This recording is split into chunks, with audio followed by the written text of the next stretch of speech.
Hi, I'm Joni Patry, and welcome to my YouTube channel. Well, today I want to talk about the February full moon, which is going to be occurring February 24th, and the full moon will be in Leo, in the nakshatra Magha.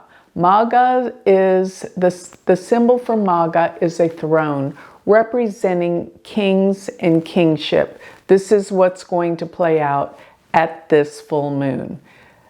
The area of leadership, kingship, and rulers. This is going to be a powerful time politically because these are the two signs that deal with politics. The sun being in Aquarius, representing humanity, and the moon being in Leo, which represents our leaders, the king, or prime minister, wherever you are, whoever leads that country. So before I continue on, I want to remind everyone to go to my website, galacticcenter.org, and sign up for my free newsletter, where you will get my predictions delivered to your email once a week. And furthermore, I have to tell everyone about my Patreon page because it is really the best thing I have going right now, because you will get so many discounts on all my services. You can even win a free reading with me. Check out my Patreon page and see what's available. And I have the direct link right below. Check it out. You'll enjoy it. So with that, I'm going to continue on talking about this full moon being in Leo. Now, I find it very interesting when I look at the moon and the sun.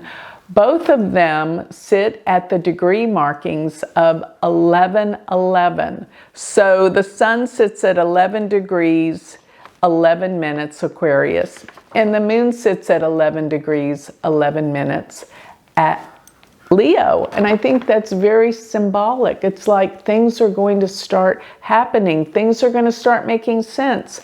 Things are going to start processing. And it's a lot of things that have been on hold for a long time that are going to come through. And a lot of this deals with major changes around the world in the area of leaders and leadership. And you're going to find that some leaders take charge, become more powerful because they have to now. This is like, it's time for everything to change.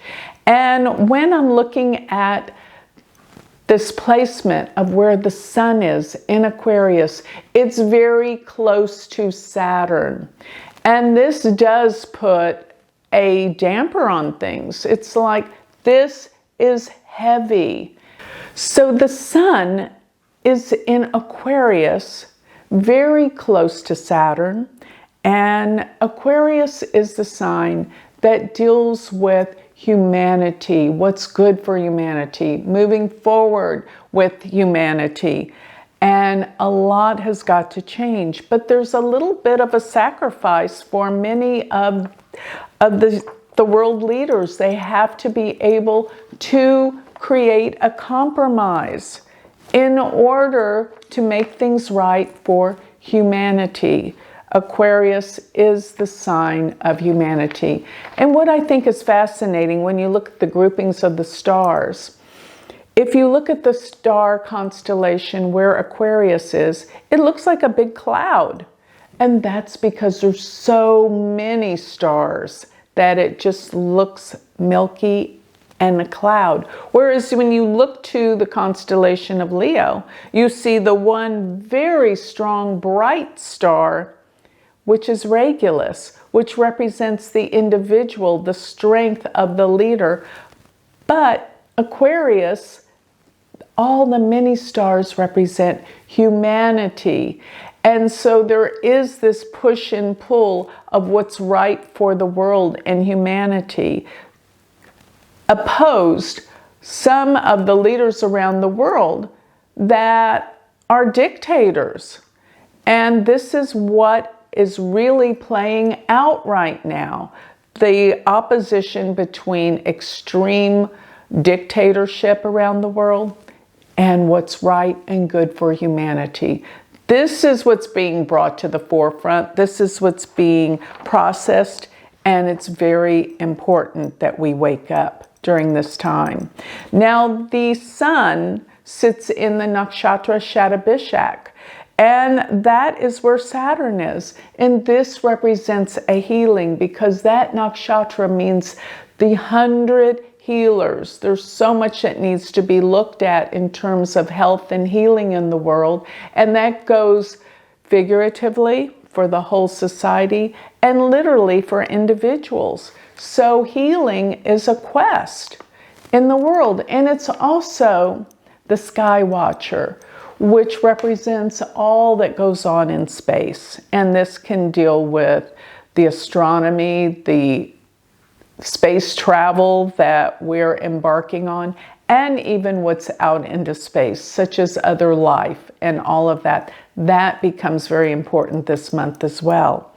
Now, as I said, the moon sits in Magha. And Magha is such an interesting nakshatra, because not only does it represent leadership as well as kings and the focus, but it also represents the rivers of our heredity, our forefathers that are on the other side.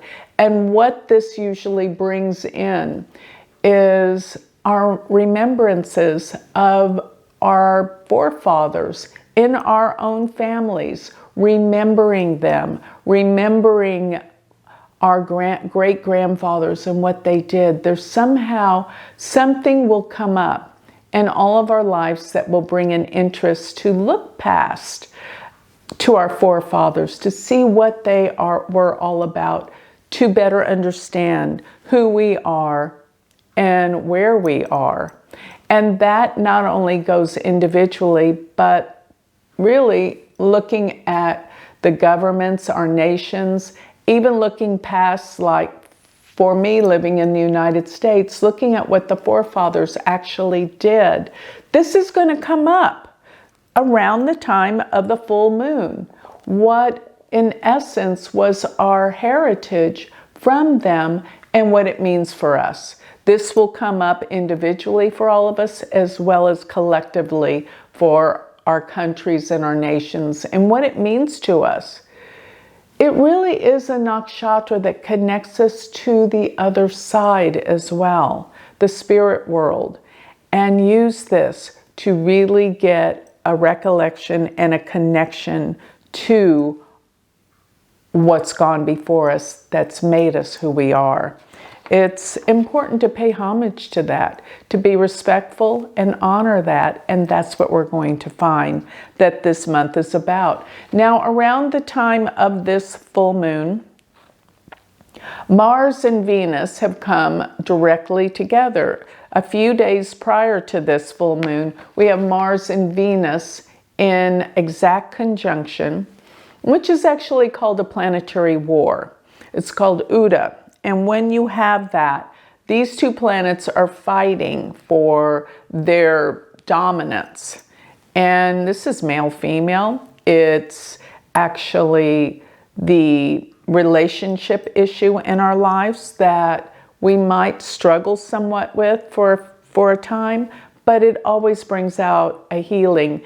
And actually, in a planetary war, they say the planet that's lower in zodiacal degree wins out. But since these planets are moving, we never really, at one time, one planet will be lower and the other one will be higher. But they say because Venus is the brightest star, it has power over Mars. So this is a good thing, because this will bring together a sense of healing as we're looking down the road for intensity and war. The planet has been in war. We've had 2 wars with the Ukraine as well as with Israel and in the Middle East. Now things are heating up for even a bigger, more prominent war that will involve. It could be a world war, but there is a lot that's going on, that's heating up. But Venus being strong here over Mars can mean some good things are bound to happen when we talk about war. And hopefully we can get a handle on things, because nothing is etched in stone. We have free will. But the direction that everything is headed right now, we really need to get serious about cleaning up our acts and looking at the world from a more peaceful vantage point. But I think everything is already set in motion. So we're going to see how this all transpires. This is a very meaningful month for understanding leadership and rulers and where they're positioned in terms of their power and how they're going to guide us. And I have to say, with Saturn being right next to the Sun, it's not looking very optimistic. But we have to be strong, and we have to be true to ourselves and recognize that when we come from a place of fear, it's going to take over. So we have to be strong, we have to be valiant, and we have to be secure in ourselves. And really, probably we need to pray for world peace. That's what I'm going to say, and that's where I'm going to end this. So remember, if you would like more information on me, you can always go to my website, which is galacticcenter.org. And if you would like to study with me, become my student, go to my university website, which is universityofvedicastrology.com. Thank you.